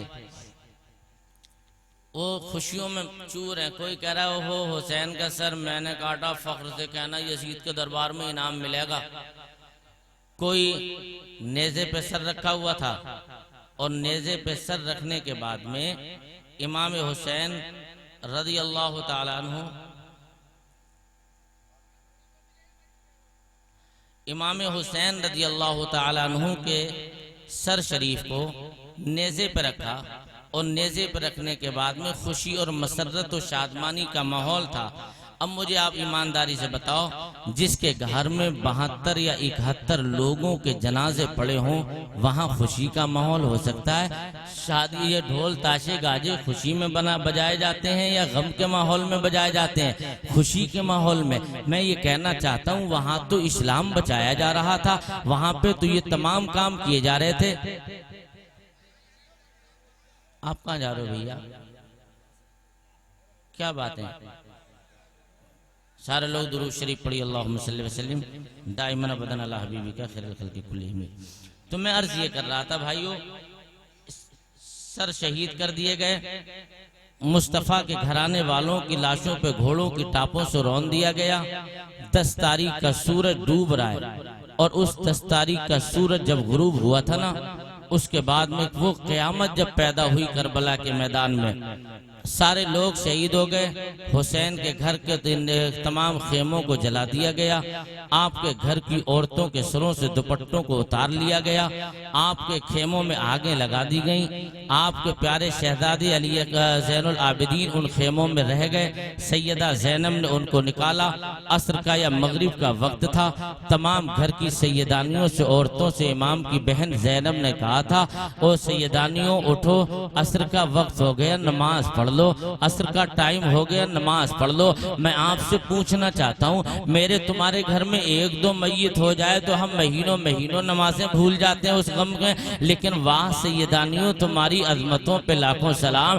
तुमने जन्नती जवानों जैसे सरदार हुसैन को खो दिया है, मगर उस वक्त में भी तुम्हें नमाज याद आई थी। तुम्हारे खेमे जल गए, तुम्हें जब भी नमाज की याद आ गई। तुम्हारे सरों से चादरें यजीदियों ने छीन ली हैं, तब भी तुम्हें नमाज याद आ गई। तुम्हारे कानों से बालियां यजीदियों ने उतार ली हैं, छीन ली हैं, तब भी तुम्हें नमाज याद आ गई। तब इमाम पाक की प्यारी बेटी सकीना और ज़ैनब, ये तमाम घर की सैयदानियों का जवाब ये होगा, याद रखना हम मुस्तफ़ा जाने रहमत के घराने की बहू बेटियां हैं। हम मुस्तफ़ा जाने रहमत के घर की शहजादियां हैं। हमारे घरों के शहजादों ने इस्लाम बचाने के लिए करबला में जाने दी हैं, तो हम मुस्तफ़ा की बेटियां बच्चे इस्लाम पर अमल करके जमाने को बता रहे। हमारे घर के जवान इस्लाम बचाते हैं और बच्चे इस्लाम पे हम अमल करके दिखा रहे हैं।